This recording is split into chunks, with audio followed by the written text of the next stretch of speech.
नमस्कार, मी भाऊ तोरसेकर. तुम्ही बघत आहात प्रतिपक्ष.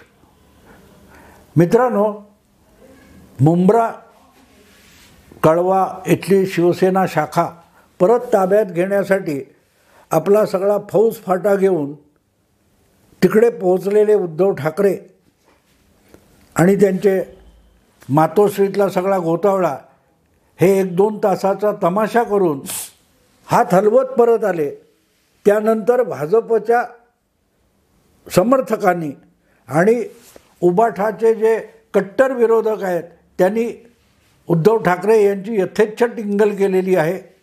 मी सुद्धा त्याच्यावर टीका केली की तिथे जाण्याची गरज होती का वगैरे वगैरे. पण एक मुद्दा लक्षात घ्यायला लागेल की ही गोष्ट असेल किंवा अशा अनेक प्रसंगात उद्धव ठाकरे आजकाल खूप बदलले आहेत हे मान्य करावं लागेल. खूप बदललेत.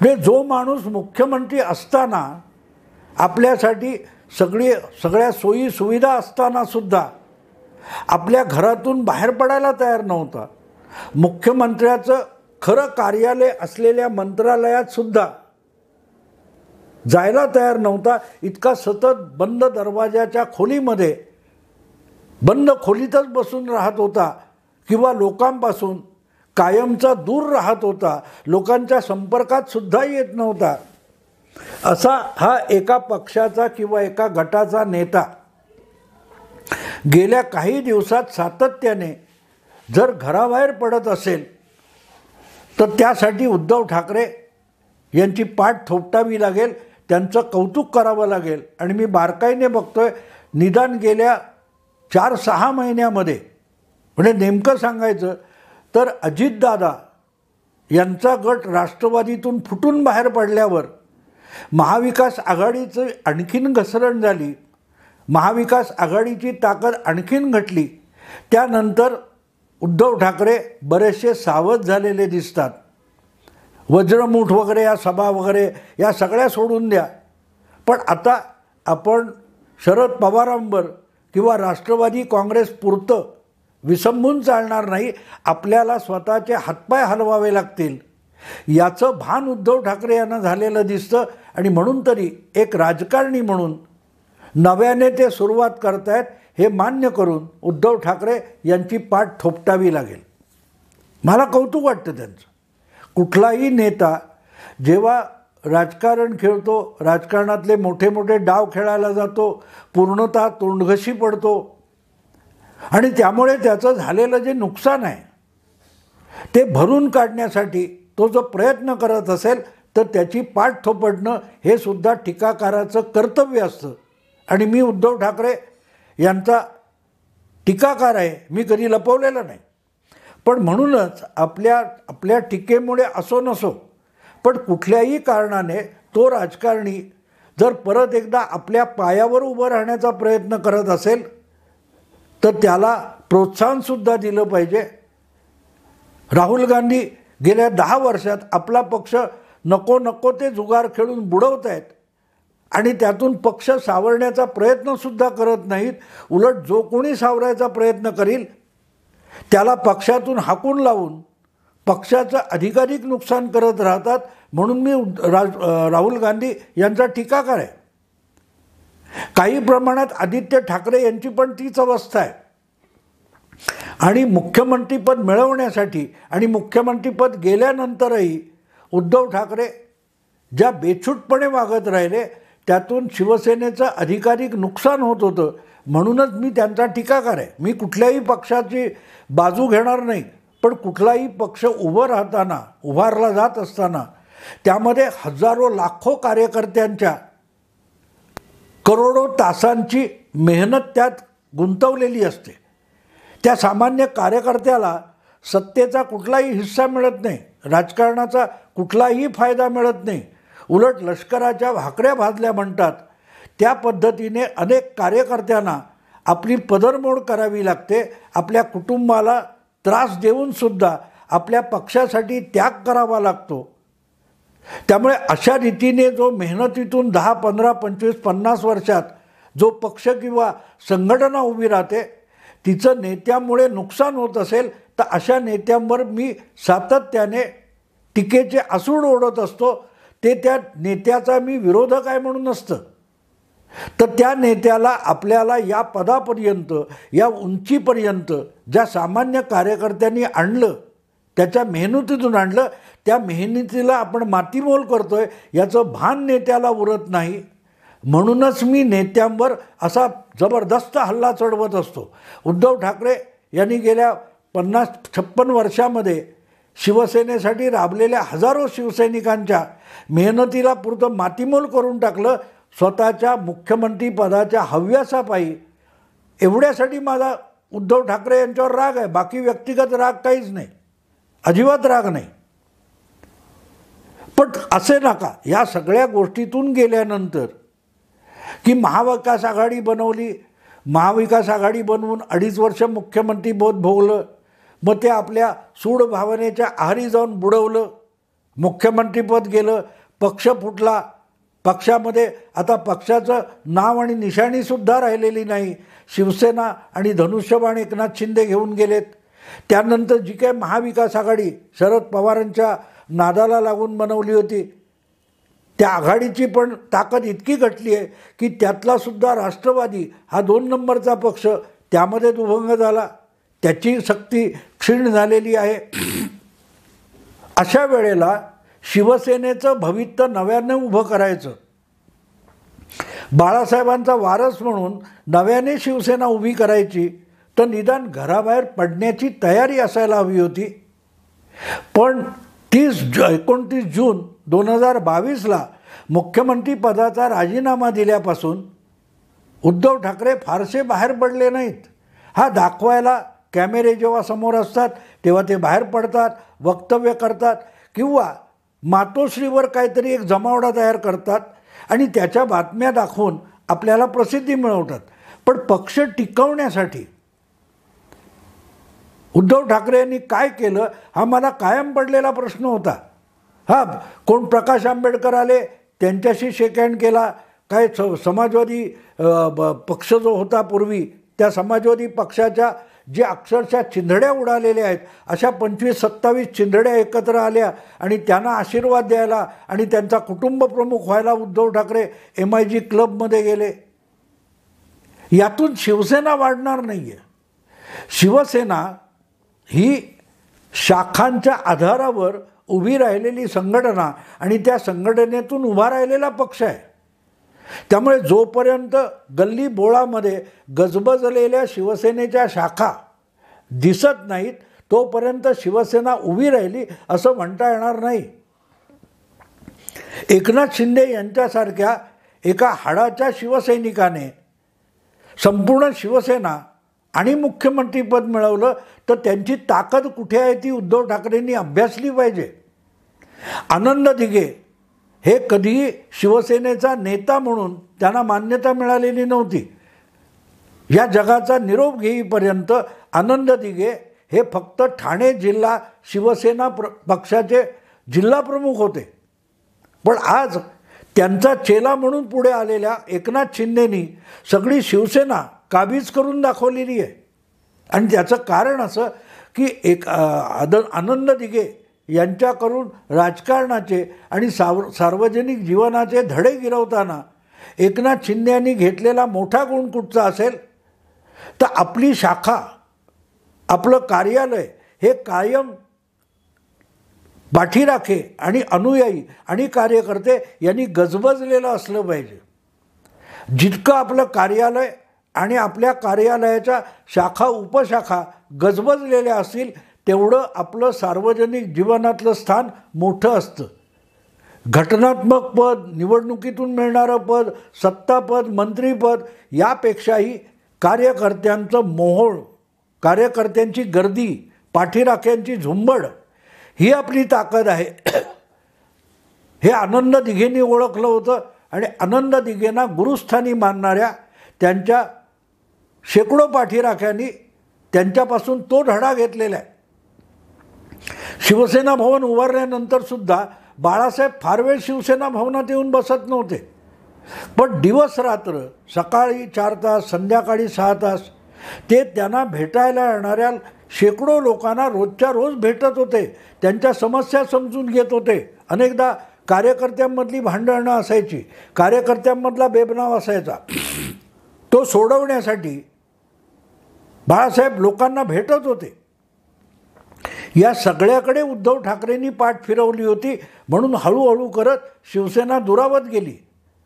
मला वाटतं गायकवाड किंवा भुयार या नावाचे कोणतरी शिवसेनेचे आमदार आता एकनाथ शिंदे यांच्या गटात आहेत. त्यांनी ह्या फाटाफुटीच्या काळामध्ये केलेली एक तक्रार मला आठवते की उद्धव ठाकरे एकदा मंत्रालयात मुख्यमंत्री म्हणून आलेले होते आणि ते मुख्यमंत्री म्हणून मंत्रालयाच्या गेटमधून आत जात असताना त्यांची गाडी, तिथे हे आमदार, शिवसेनेचेच आमदार उभे होते. ते धावत उद्धव ठाकरे यांना भेटायला गेले तर सिक्युरिटीच्या पोलिसांनी धक्के मारून शिवसेनेच्याच आमदाराला बाजूला सारलं होतं. आता हे आमदार, जे आता नाव मी विसरलो आहे, पण ते आमदार कॅमेरासमोर ही तक्रार करत होते आणि त्याचं कारण असं, ते म्हणाले मातोश्रीवर आम्हाला प्रवेश मिळत नाही, पक्ष कार्यालयात उद्धवसाहेब येत नाहीत. मग आमच्या पक्षाच्या सर्वोच्च नेत्याशी आमदार म्हणून आम्ही संपर्क कसा साधायचा? आमच्या पक्ष म्हणून, संघटना म्हणून किंवा आमदार म्हणून असलेल्या तक्रारी किंवा अडचणी आम्ही पक्षासमोर कशा मांडायच्या? ही जी समस्या होती त्यामध्ये गुरफटून बसलेले उद्धव ठाकरे मुख्यमंत्री पद गमावल्यानंतर सुद्धा बाहेर पडले नाहीत. मला खुद्द शिशिर शिंदे या शिवसेनेच्या एका ज्येष्ठ नेत्याने सांगितलं की अगदी मनसेत गेलेले शिशिर शिंदे नंतरच्या काळात परत उद्धव ठाकरे यांच्याकडे आले, शिवसेनेत आले आणि अलीकडल्या काळात शिवसेनेमध्ये जे दुभंग झाला त्यानंतर वर्षभर ते उद्धव ठाकरे यांची सोबत करत होते. पण आपल्या विभागामध्ये पक्ष म्हणून काय काम करावं, आपल्यावर काय जबाबदारी आहे याचा सुद्धा थांग पत्ता शिशिर शिंदेसारख्या अत्यंत क्रियाशील, कृतिशील नेत्याकडे नव्हता. आणि कोण आहे? ज्या काळात सत्ता नव्हती, सत्ता हातात दंडुके घेतलेल्या पोलिसांकडून मार खात पक्ष चालवावा लागत होता, त्या काळात शिशिर शिंदेसारखा कार्यकर्ता धारा तेलाचं गोदाम फोडून ऐन दिवाळीमध्ये गरिबांना रास्त भावाने तेल देण्याचं काम करत होता, खाद्यतेल. हे सगळं एवढ्यासाठी सांगतो की तो शिशिर शिंदे मला सांगतो की हो भाऊ, मी शेवटी कंटाळून शिवसेना सोडायची ठरवली आणि पळून गेलो नाही. मातोश्रीवर जाऊन माझा राजीनामा देत होतो, तो राजीनामा घ्यायला सुद्धा उद्धवसाहेब भेटले नाहीत, जाऊ नको असं सांगायला सुद्धा खाली आले नाहीत. मी राजीनामा सादर केला, तिथे मातोश्रीवर जे कोणी उद्धव साहेबांचे सहकारी होते त्यांच्याकडे दिला आणि निघून आलो. ही जी आस्था आहे, ही अनास्था जी आहे, त्यातून जर उद्धव ठाकरे बाहेर पडत असतील आणि कळवा मुंब्रा इथली एक शाखा वाचवायला ते बाहेर पडले असतील तर मला वाटतं उद्धव ठाकरे यांची पाठ थोपटली पाहिजे. कारण शिवसेना म्हणजे शिवसेनेच्या शाखा गल्लीबोळामध्ये, शहरामध्ये, जिल्ह्यामध्ये, तालुक्यामध्ये, वॉर्डामध्ये जितक्या शिवसेना आणि गजबजलेल्या शिवसेना शाखा म्हणजे शिवसेना, याचा साक्षात्कार उद्धव ठाकरेंना झाला असावा असं मी गृहीत धरतो. आणि त्यापेक्षाही मोठी गोष्ट म्हणजे घरात बसून पक्ष चालवता येणार नाही हे उद्धव ठाकरेंना कळलेलं असावं आणि म्हणूनच ती कधी बुलडोजर चालवलेली शाखा ती कब्जात घ्यायला उद्धव ठाकरे बाहेर पडले असं मी गृहीत धरतो. असं कुठल्याही बातमीत आलेलं नाही, पण मी गृहीत धरतो. आणखीन एक गोष्ट सांगतो की घरात बसून जसा पक्ष चालवला जातो शिवसेना हा उद्धव ठाकरेंकडून, तसं सरकार चालवता येणार नाही. सरकार सगळ्यांना बरोबर घेऊन चालवावं लागतं असं शरद पवारांनी 3 वर्षापूर्वी सामनालाच संजय राऊतांना दिलेल्या मुलाखतीत सांगितलं होतं. पण दुर्दैव असं की शिवसैनिक सामना वाचत नाहीत आणि उद्धव ठाकरेसुद्धा वाचत नाहीत. फक्त मराठी मीडिया, मराठी वर्तमानपत्राचे संपादक आणि मराठी वाहिन्यांचे संपादक अगत्याने सामना वाचतात, कारण त्याच्यात त्यांना ब्रेकिंग न्यूज मिळतात. बाकी सामान्य शिवसैनिकसुद्धा सामना वाचत नाही. आणि त्यामुळे शरद पवारांचा पक्ष चालवता तसं सरकार चालवू नका हा जो सल्ला होता तो उद्धव ठाकरेंनी वाचलेला नसावा आणि म्हणून अंमलात आणलेला नसावा, म्हणून सरकार गेलं. पण त्यानंतरही 1.25 वर्ष उलटून गेलं. अजूनही घराबाहेर पडून कार्यकर्त्यांना भेटावं, कार्यकर्त्यांच्या समस्या समजून घ्याव्यात, संघटना अधिकाधिक मजबूत कशी करता येईल आणि संघटनेची नाळ सामान्य मराठी माणसाशी कशी जोडता येईल याचा विचार जो उद्धव ठाकरे यांनी या कळवा मुंब्रा शाखेच्या निमित्ताने सुरू केला असेल विचार, तर त्यांचं कौतुक करावंच लागेल. कारण कुठलाही राजकीय पक्ष हा जितका तळागाळापर्यंत झिरपत जातो तितका तो अधिक भरभराटीला येतो. बाळासाहेबांनी शिवसेनेचं जे संघटनात्मक जाळं विणलं होतं तिथे प्रत्येक ठिकाणी बाळासाहेबांना जावं लागत नव्हतं. एक शाखा प्रमुख, एक उपशाखा प्रमुख, एक विभाग प्रमुख, एक उपविभाग प्रमुख हे सुद्धा किंवा जिल्हा संपर्क प्रमुख हे सुद्धा स्थानिक पातळीवर ज्या प्रकारे शिवसेना हाताळत होते त्यातून शिवसेना फोफावत गेली. पण आज गंमत अशी आहे की एक शाखा असो, वज्रमूठ सभा असो किंवा संपर्क यात्रा असो, प्रत्येक ठिकाणी उद्धव ठाकरेंना धाव घ्यावी लागते.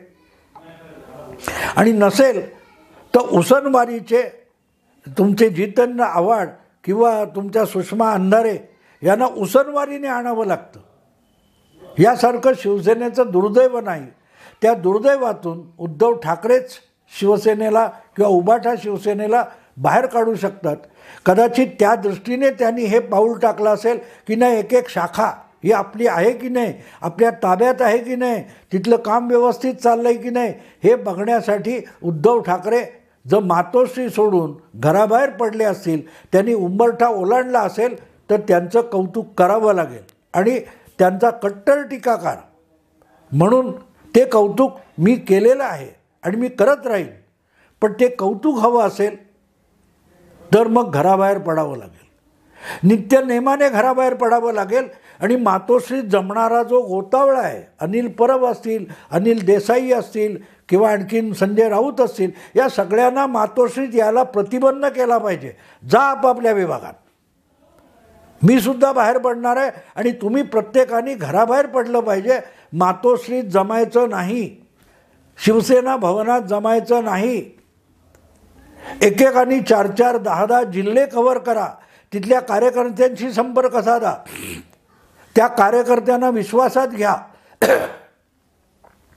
या दृष्टीने हालचाली सुरू झाल्या तर काही होऊ शकेल. नसेल तर माध्यमामध्ये सहानुभूती आहे असे फोटो छापले आणि बातम्या आणल्या छापून म्हणून मतं मिळणार नाहीत. याची साक्ष अगदी काल परवाच्या 2200-2300 ग्रामपंचायतीमध्ये मिळालेली आहे. उद्धव ठाकरे यांना फक्त पत्रकारांची, माध्यमांची आणि संपादकांची सहानुभूती आहे, जिची निवडणुकीची मतं म्हणून मोजणी होत नाही. हे 6व्या नंबरवर उभाठा शिवसेना गेली, त्यातून समोर आलेलं सत्य आहे. कदाचित ते सत्य समोर आलं त्यानंतर उद्धव ठाकरे यांना आपण घराबाहेर पडायला पाहिजे याचा साक्षात्कार झालेला असू शकतो. देर आहे दुरुस्त आहे, काय बिघडत नाही. उशिरा का होईना असं म्हणतात ना मराठीमध्ये, डोळे उघडले तेव्हा दिवस उजाडला असंही मानायला हरकत नसते. उद्धव ठाकरे हे जर प्रामाणिकपणे परत एकदा संघटना बांधायला कामाला जुंपून घेतलं असेल त्यांनी तर चांगलं होईल. आणि बाजूला गोतावळा नेत्यांचा घेऊ नका. हे सगळे नेते ज्यांना तुम्ही आज शिवसेनेचे नेते म्हणून जाहीर केले की तुमच्या अवतीभोवती गोंडा घोळत असतात, त्यांना जवळ उभं करू नका. उलट त्यांना पिटाळा आणि रोज संध्याकाळी येऊन किंवा 2 दिवसांनी येऊन किंवा आठवड्यांनी येऊन तुम्ही काय त्या जमिनीवर काम केलेलं आहे, कुठल्या जिल्ह्यात काम केलं आहे, कुठल्या तालुक्यात काम केलं आहे, तिथे संघटनेची अवस्था काय आहे, तिथे संघटना सुधारली की बिघडली आहे, याचा अहवाल त्यांच्याकडून उद्धव ठाकरेंनी घ्यावा. तर उबाठाला राजकीय भवितव्य असेल. अन्यथा राहुल गांधींनी काँग्रेस जिथे नेऊन पोचवली आहे त्याच्या मागे 2 नंबरवर उबाठा शिवसेनेला उभं राहावं लागेल. पण ठीक आहे, आज एक शाखा वाचवायला उद्धव ठाकरे बांद्र्याहून थेट कळवा मुंब्र्याला पोचले असतील तर त्यांची पाठ थोपडणं मला कर्तव्य वाटतं. आत्ता इथेच थांबतो. आवडलं लाईक करा, शेअर करा, सबस्क्राईब करा. नमस्कार.